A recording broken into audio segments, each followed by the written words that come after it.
What's up guys? Kamusta? Kamusta yung mga binubuo nating motor dyan? Anong sunod yung ikakabit? Ako kasi ang ikakabit ko ngayon ay daing Cypher Chronicle. Ito na guys ang ating pipe, daing Cypher Chronicle with laser print. Matagal ko na po siyang nabili. Nakita ko lang din po siya sa mga post sa Rider 150 Thailand na group. Nabili ko po siya noong February 16, 2020. Galing pa po siya ng Morong, Rizal. Nabili ko po kay Mark Anthony Reyes. Yan. Payment first po muna nung binili ko to. Tapos po pina-ship ko lang sa LBC papunta dito sa Batangas. Bali dumating po siya ng February 18, 2020. Bali 2 days po ang inintay ko po para bago dumating. Yan. Okay naman po yung naging shipping. Wala naman pong damage dun sa aking pipe. Makinis pa rin po. Bali ang binayadan ko po lahat kasama na po yung shipping ay bali 13k. Yan. Buksan natin guys ang ating pipe. Yan. Napakaganda.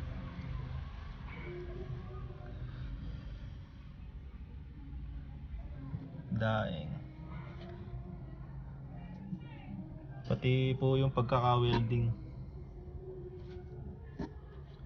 Bali nung nabili ko po siya, ito po ang mga kasama niya. Bali may kasama po siyang keychain. Ayan.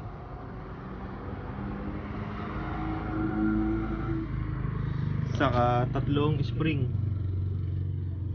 Bali may kasama din po siyang bracket. Bali pinalitan ko na lang po yung bracket niya kasi po maikli. Pinalitan ko po ng medyo mahaba. Yan. Bali may kasama din po pala siyang sticker. Ito. Bali naikabit ko na. Yan. Symbol muna natin guys.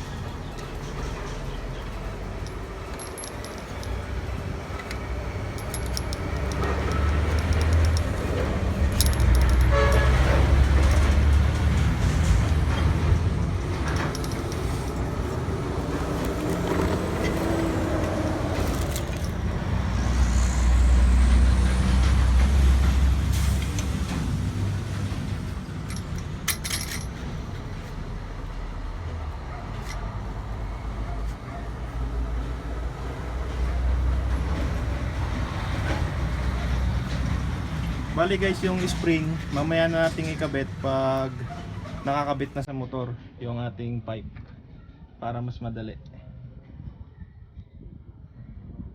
Ito na guys ang ating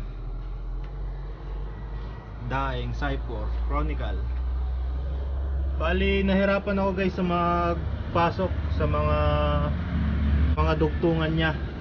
Mas okay po yun para sure tayo na walang singaw.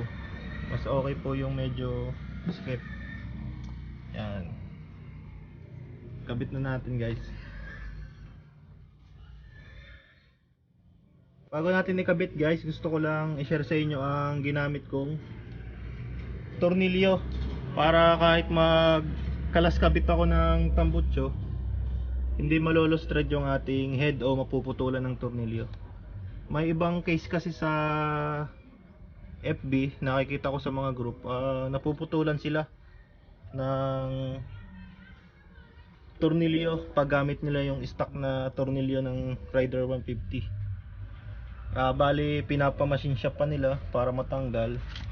Yung sa akin, pinalitan ko agad ng high tensile bolt. High tensile bolt po ang tawag dito guys. Bali nabili ko po siya sa Shopee. Meron din naman po sa FB. I-type nyo lang po guys, high tensile bolt. Mura lang po siya guys. Bali ito pong bakal ay 150. Dalawang klase po kasi ito. Itong sa akin bakal. Meron din po siyang stainless. Mas maganda po yung stainless kasi po yung sa akin medyo nagkakakalawang. Bali palitan ko na lang guys pag nagka-budget ako. Yan. Pasensya na rin guys, medyo madumi yung aking motor. Yan. Bali guys, para mahigpitan natin yung high tensile bolt, gagamit tayo ng 13 mm. 13 mm po ang size ng high tensile bolt guys.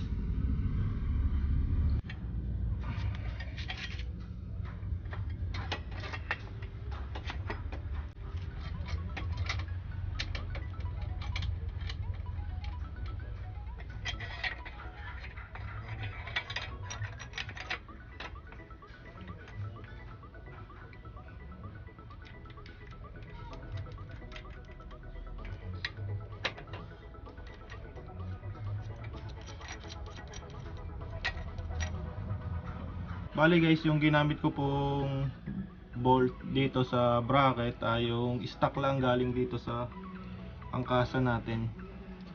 Bali gagamit po tayo ng panghigpit na Allen 6 mm. Allen socket. Yan. Dito muna natin guys higpitan sa may bracket.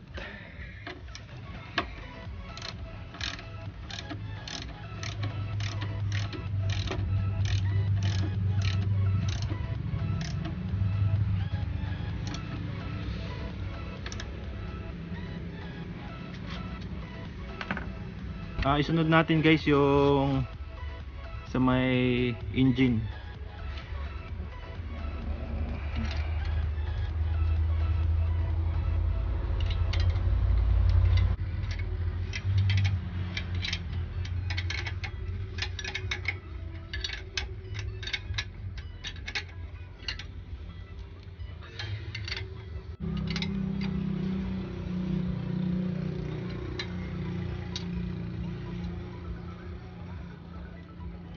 Yan guys, maigpit na siya. Mas okay guys kung naka high tensile bolt kayo. Hindi kayo mag-aalalang baka may maputol o ma-lost thread. Yan guys. Palitan nyo na guys yung sa inyo. Mas okay. Ay sunod na natin guys ikabit yung spring. Bali sa pagkakabit nito guys, gagamit lang ako ng tali ng sapatos. Yung kasi yung naisip kong parang mas madali.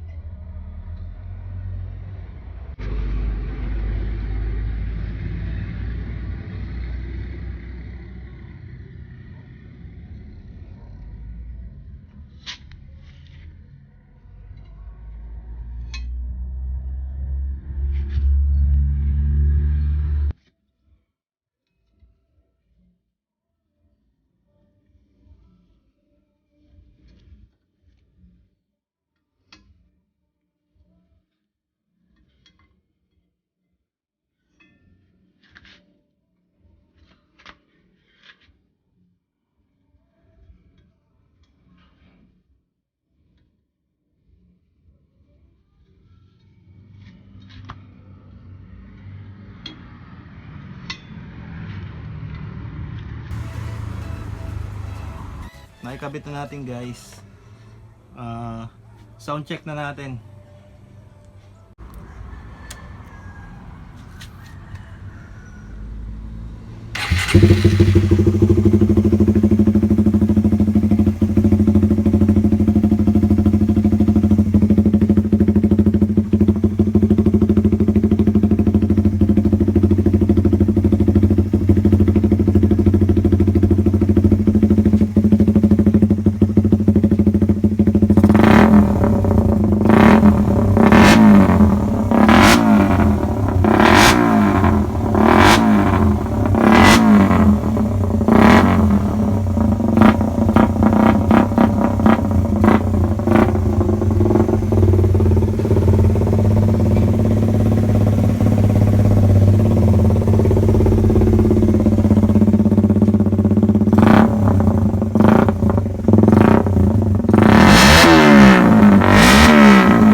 i-test drive na natin.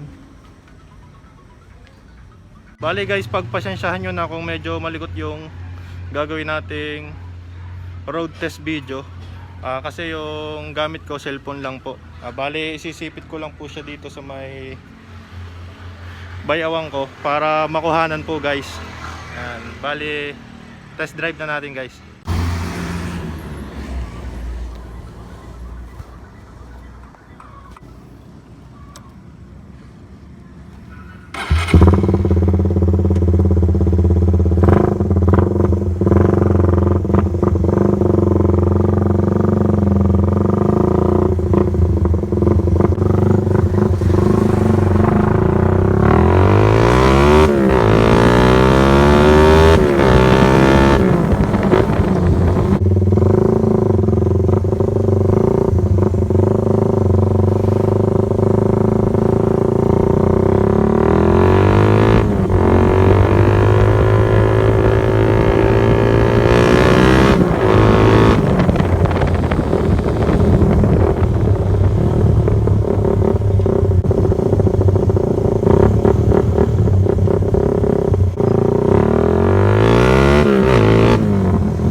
Yeah, I don't believe in destiny, I just do what's best for me. Don't listen to my enemies, they're just full of jealousy.